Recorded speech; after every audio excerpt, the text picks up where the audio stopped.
কেমন আছো সবাই? আজকে একটা আবার রেসিপি নিয়ে চলে এসেছি। এই যে চাউমিন রান্না করব, তাই সবজিগুলো কেটে নিয়েছি।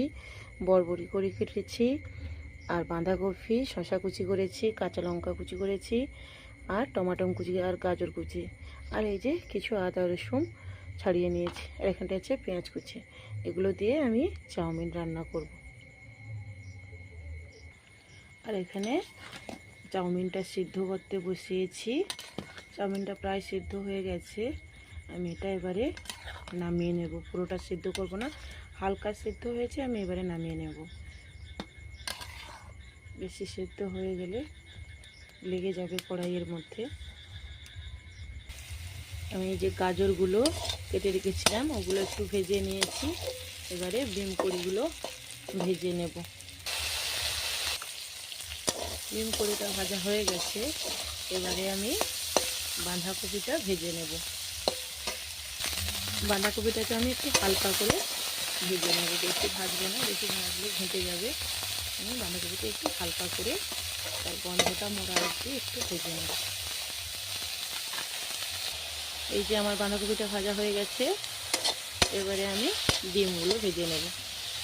বাঁধাকপিটা ভাজা হয়ে গেছে, আমি এটা নামিয়ে নেব। ডিমটা ভাজা হয়ে গেছে। এবারে আমি চাউমিনটা ভেজে নেব। বেশ অনেকটাই চাউমিন আছে, তাই আমি দুভাগে ভাগ করে নিয়েছি। কড়াইয়ে দুবার দিয়ে ভাজতে হবে, নাহলে ছোট্ট কড়াইয়ে একেবারে ভালো লাগে না, তাহলে লেগে যাওয়ার সম্ভাবনা থাকে। এই জন্য আমি দুবার কম কম করে দুবার করে ভেজে নেব। অনেকটাই চাউমিন আছে, এই যে কড়াইয়ে এতটা দিয়েছি, আরও এই যে এখানে এতটা আছে। চাউমিনটা আমি ভেজে নেব আস্তে আস্তে করে। চাউমিনটা ভাজা হয়ে গেছে। এর মধ্যে আমি একটু চাউমিন মশলা ছড়িয়ে দিয়ে একটু ভেজে নেব। যে এইটা নামিয়ে রেখে আমি যে আগে আর একটু রেখেছিলাম চাউমিন, এইটা একসাথে ভেজে নেব।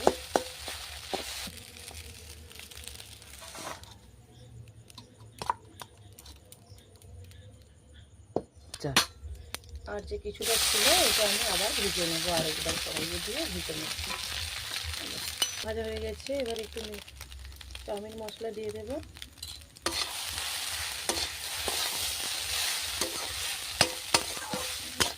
চাউমিনটা ভাজা হয়ে গেছে। এইবারে আমি এটা নামিয়ে নেব কড়াই থেকে। চাউমিনে কিছুটা আলু দেব। আলুটা আগে থেকে সেদ্ধ করে রেখেছি। এটা আমি একটু মশলা দিয়ে মাখিয়ে নেব।